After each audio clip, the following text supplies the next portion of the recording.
flex, flex, flex, yow, flex, Shout out to all the fellas who to my left. Thank you for tuning in twice again to the Viewturistic YouTube channel. Let me rap to you. Let me rap to you. Make sure you shoot me a text message if you have any questions or if you want to discuss any topics at 414-292-7258. At 414-292-7258.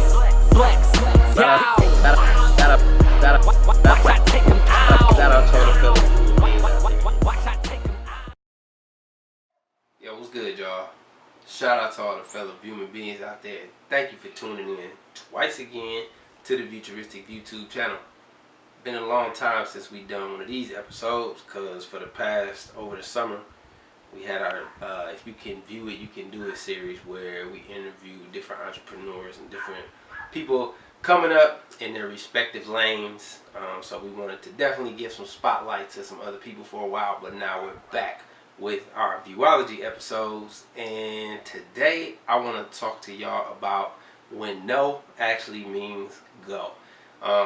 What I mean by that is, think of the last time that you were faced with an obstacle in life, and for some of us, facing an obstacle immediately, in order to satisfy our comfort zone, a lot of us tend to want to just say no altogether, or just avoid whatever the obstacle is, whether it's confrontation, whether it's a challenge at work in your career path, whether it's a challenge physically, whatever the case may be.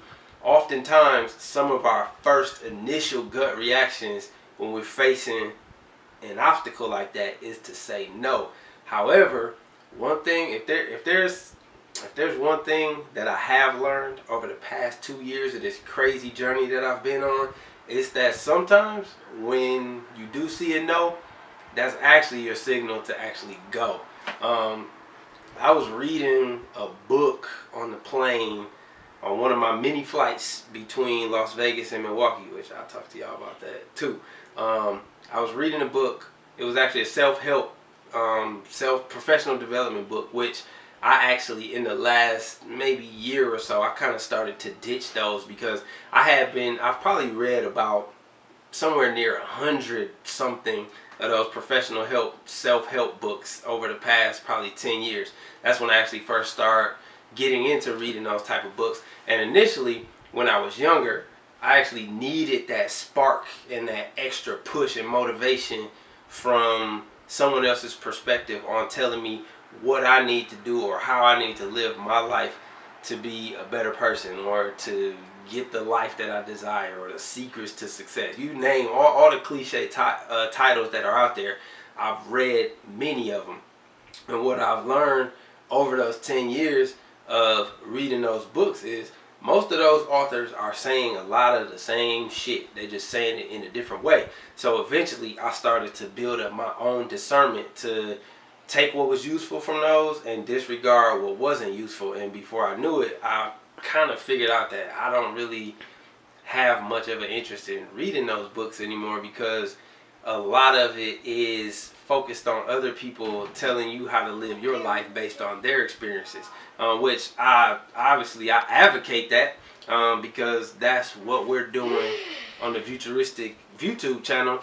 But at some point, I even hope that y'all start to say, you know what, I really don't need to listen to what he's saying anymore, because I want to take my own path. There's nothing wrong at all with taking bits and pieces from other people on how their journeys work, but don't base your entire life on how someone else got to where they are. Anywho, enough of the tangent. I say all that to say that I actually was reading one of those books that I said I wasn't going to read anymore on the plane, and it was about reinventing yourself. And I actually took something good. Phone call. I actually took something good from one of those books, and something that stood out to me was how we make our decisions when we are faced with an opportunity of growth or facing some type of obstacle. And it basically said that if you're making a decision out of fear, then nothing good ever really comes out of that. So for example, let's say you were offered a new job doing something that you absolutely love to do, something that you've always dreamed. Is it dreamt or dreamed? Whatever y'all pick. Something that you always dreamed of doing, and the only catch was that this job was going to result in a $15,000 a year pay cut. Now, if you analyze that and you say, if you say, you know what, well, $15,000 less out of my salary every year, yeah, it might make me a bit uncomfortable, but can I live off of it? Will I survive? Will I still be able to make ends meet and cover all of my necessities? So if you're faced with that obstacle of taking that pay cut, but going on to do something that you're actually passionate about and something that you've always dreamed of doing, I say personally, and based on the advice from the Reinventing Yourself book, don't let fear conquer you in those moments, because growth, it's impossible for growth to come from fear-based decisions. However, on the contrary, every time you do make a growth-based decision, you're always going to have to face some type of fear. That makes sense to y'all? It makes sense to me. Basically what I'm saying is, when you're facing something and the only thing that you see in your mind is the fear that's taking over every rational part of your mind, every rational part of your brain, that's what you don't want. Like, you don't want to make any decisions out of fear. What you want to try to do is get that gut feeling of growth, of saying, you know what I'm about to do, it might be a bit challenging, it might be tough. However, what's on the other side of that? What's the big picture? What am I gonna gain from making this decision?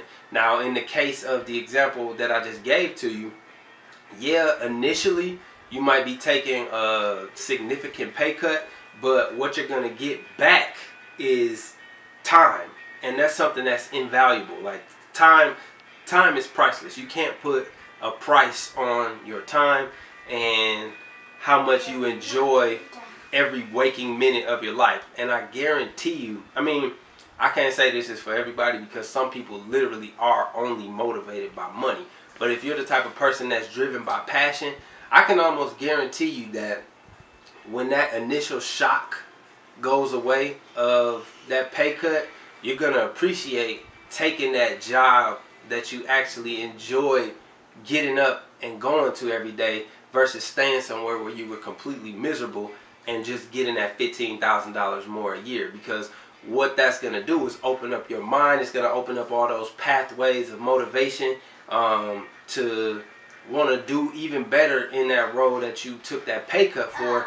And then you possibly can go even further in that role because you're more dedicated to that job, because it's something that you're passionate about, and that passion is going to shine through, and whoever is in charge of helping you get to the next level is going to see that passion.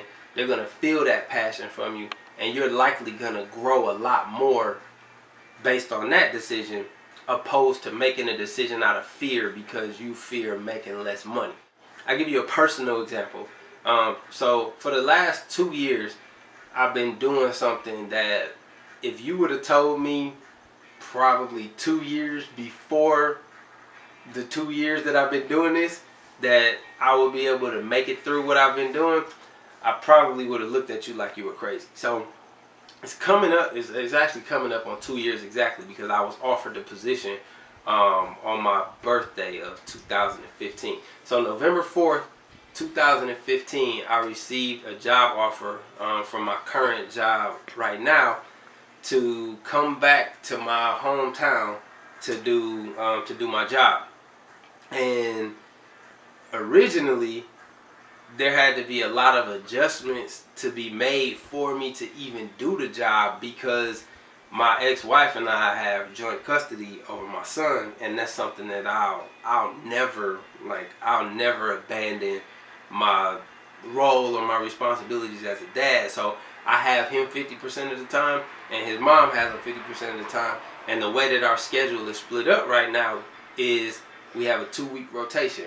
Now, knowing that with the job, I was able to work out a situation where I traveled back and forth every 2 weeks between Las Vegas and Milwaukee for my job. So 2 weeks at a time, I'm in Milwaukee on the ground, doing my meetings, my face-to-faces, my presentations, and things like that for my role. And then I work remotely for 2 weeks at a time in Las Vegas, which is where my son's residency is.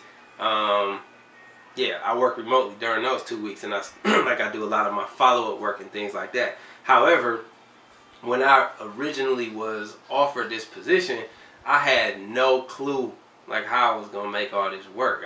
When I was looking at how much traveling back and forth I had to do, how like I literally was on the move every 2 weeks, I was like, dude, how in the hell am I gonna maintain this? But one thing that I saw coming from that was the opportunity to grow. For one, at that time, I was considering getting back into my role as a DJ, and to get things started, to get my momentum going back, I felt that the best place to knock the cobwebs off was back in my home city, where I built up my following initially anyway. So that traveling back and forth, it not only did it allow me to do a job that I was passionate about for the organization that I work for, but it also allowed me to get back into doing the thing that I'm passionate about most, which is DJing. And yeah, like I said, when I was originally thinking about doing it, I had no clue like how my body was even going to be able to handle the stress of getting up, packing up, and moving around every 2 weeks for 2 weeks at a time. But you know what? Now that it's been 2 years, I honestly can't see my life being any other way. Now, my son has his routine going. I have my routine going. I'm like literally really back in DJing like I want to be, and it's going even further again. And I'm also able to still do my job. But I made that decision because I knew that there would be some growth from it. Now, had I let fear cripple me, which, by the way, it almost did. Like, I almost completely avoided taking this position. I almost told him, no, there's no way that I can do it. And as a matter of fact, even after I did take the job, there were times where I was so tired, or I would miss my son so much, that I was like, I don't want to do this anymore. But something in me, that growth factor, it kept me going, and this guy kept me going, because I realized that this temporary discomfort is in turn is going to result in this ultimate gratification in life of me building my life exactly how I want it to look, doing the things that I want to do, being happy doing what I'm doing, and just being able to exude that passion in everything that I do. So that's the amended version of what's been going on for the last 2 years. I could literally do an entirely different video on just the last 2 years alone, but I just wanted to use that as an example of the last major growth-based decision that I had to make. Even though there was, it was a risky decision. There were things on the line. It was just risky altogether. But I knew that the end result would be growth. So if you are facing making a decision right now, remember that fear is natural. Even in a growth-based decision, you're going to have to face some type of fear. But don't succumb to that fear and just make a decision purely based on fear, because usually that decision based on fear is going the opposite direction of the direction that you need to be going to start growing. So that's our example of when no actually means go, so you can grow. Yo, I'm done. Alright, so until next time, hopefully you were able to gain some significant insight from this discussion. As always, if y'all want to reach out to us, hit me up, 414-292-7258. You can hit us up on our Gmail account. Our Gmail account is theviewtur@gmail.com. Find us on Instagram Viewturistic, or you can find me, my personal page also on Instagram. It's DJ Animosity. Till next time, you can view it, you can do it. Peace out. You want to say something to them? Peace out, boy. For sure. Subscribe.